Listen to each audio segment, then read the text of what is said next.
Pramusa Utomo, NRT 2022.2611.271 Prodi Hukum Kimia C.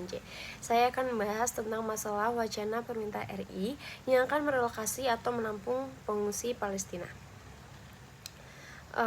Wacana pemerintah Indonesia untuk menampung atau merelokasi pengungsi Palestina merupakan isu yang sangat kompleks, baik dari sisi kemanusiaan maupun politik.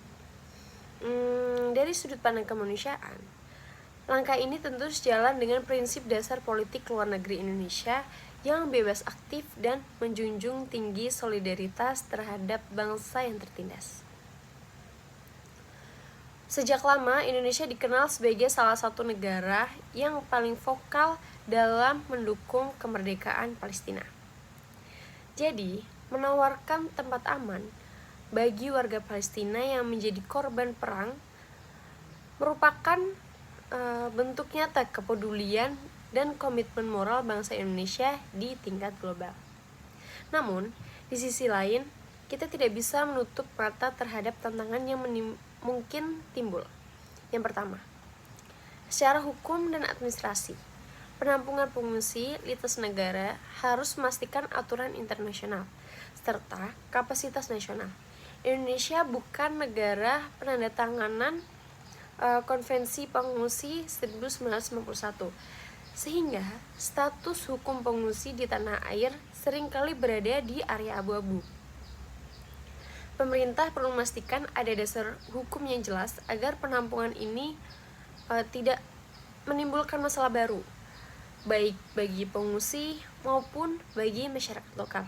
Yang kedua, dari segi sosial dan ekonomi, pemerintah perlu menyiapkan infrastruktur, fasilitas kesehatan, pendidikan, serta dukungan sosial agar para pengungsi itu dapat hidup dengan layak tanpa membebani masyarakat di wilayah penampungan. Koordinasi dengan lembaga internasional seperti UNHCR dan IOM menjadi sangat penting dalam hal ini.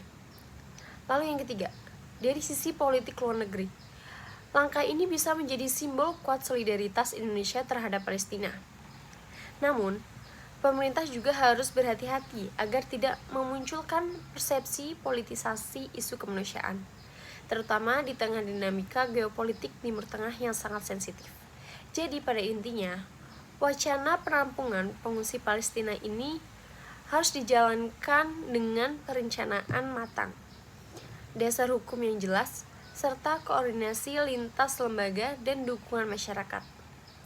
Bila dilakukan dengan tepat, kebijakan ini bisa menjadi contoh nyata bagaimana Indonesia tidak hanya bersuara untuk kemerdekaan Palestina, tetapi juga benar-benar hadir dalam aksi kemanusiaan global.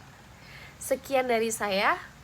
Wassalamualaikum warahmatullahi wabarakatuh.